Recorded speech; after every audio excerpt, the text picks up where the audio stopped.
Hello, ladies and gentlemen. As the world turns, we have another sports topic. And what are we going to let it rip on today?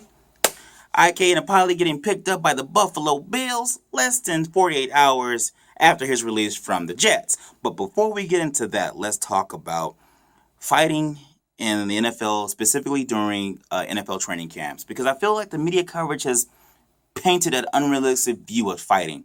Now, training camps happen in the summer, and more often than not, you're in a location where it's extremely hot. Temperature's gonna flare. You're battling. It's a physical game. Football is a very physical game, and invariably, temperature's gonna flare, and you're gonna let your emotions get the best of you.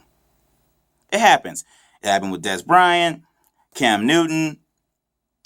Well, can't really, obviously, Geno Smith and IK Enemkpali, but it happened last year with the Seattle Seahawks, where they had a big brawl in training camp. It's just the way of things. It's guys being guys in a physical sport. Now, before you guys jump out and say, whoa, you can't endorse fighting. I'm not endorsing fighting. I'm just saying it's just part of the game. I mean, because it happens in NHL all the time, and I'm not just talking about the regular season. I'm talking about in training camp. So we don't hear about the media coverage in that. Now, there's also a threshold when fighting is just not great or not good for you. When you get in a fight and on the field, and then you go back to the locker room an hour, 2 hours later, and you're still as mad as you were before, then you have to draw the line there, because then that becomes a personal issue, and you have to have that squash, whether you be supervised by the teammates and you have a one-to-one with a guy you're not getting along with, because then that becomes something potentially dangerous and you're holding a grudge. And that's not just the heat of the moment. That's personal now. That's personal. So with that, then that's not good. I don't condone that. But if it's on the field, heat of the moment, it happens. It happened with the Washington Redskins and the Houston Texans. Turned out into a brawl. You know what? Tempers flared. They say, hey, you know what? Let's go. You go to your field. We'll go to our field. Had separate practice for the rest of the day. It happens. Now, another qualifier I want to have for when fighting is very dangerous, or in arguments rather, when money is involved.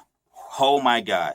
That is the worst factor that can ever be involved in a fight, is when it involves money. Because once it involves money, more often than not, it's going to turn physical and it's going to get bloody. And nothing good ever comes from when money is involved in an argument. Prime example, I remember Gilbert Arenas getting suspended for most of the year over a bet that he had with one of his teammates when he was with the Washington Wizards. Money has some effect of bringing out violent tendencies in people. It really does. Now, with the whole Geno Smith thing and IK Enemkpali, you gotta ask yourself, where were the teammates? If they knew money was involved and they knew Geno Smith were this close to each other where he could actually put his finger in his face, they should have wrapped that up ASAP. They said, hey, Geno, okay, go over here. They should have wrapped up IK and said, hey, you go over there. We'll discuss it later. Get dressed. Take a cool off. Get an ice bath or something. That obviously didn't happen. So, with those two factors, you really got to watch it. But if it's just on the field, I have no problems with it. To a point. If you just wail on the guy, that's not okay. Hopefully your teammates take you off the guy before you cause some serious damage. Now, let's talk about IK Enemkpali. Of course, Rex Ryan picks this man up. Not even 48 hours after his release, he picks him up. And I'm actually happy that IK Enemkpali got another job. Rex Ryan obviously has a rapport with him because he was with him within the New York Jets last year. So I'm glad he gets a second chance. And before you guys start flaming me for saying, like, why does he deserve another chance? We don't know what Geno Smith said. We don't know what the parameters of the argument was. And two, let me talk about this for a quick second. When you're in a heated debate, when was the last time you knew a guy or a girl who pointed a finger in someone's face and that altercation did not turn physical? That's just the code. You can't go into another grown man's face and say, where's my money? I don't owe you money, or something of that nature, and expect not to get swung on. In my entire life, I have never seen something go down like that where a guy said no, and then all of a sudden walked away unscathed. Nah, it doesn't happen like that. Not in the real world.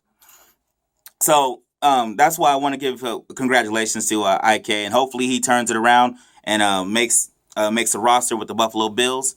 And I will say this though: if he gets another altercation, he punches out another team, or he gets punched on, then that was your second chance, buddy. That was your second chance.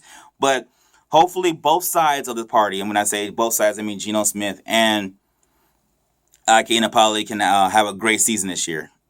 So kudos to him, and hopefully Geno Smith, hopefully you can get back healthy, and hopefully you can regain your starting job, because I do feel like you have talent. I just don't know if you'll ever realize it, or I should say you have potential. I just don't know if you ever realize it, but hopefully you can when you come back from the broken jaw.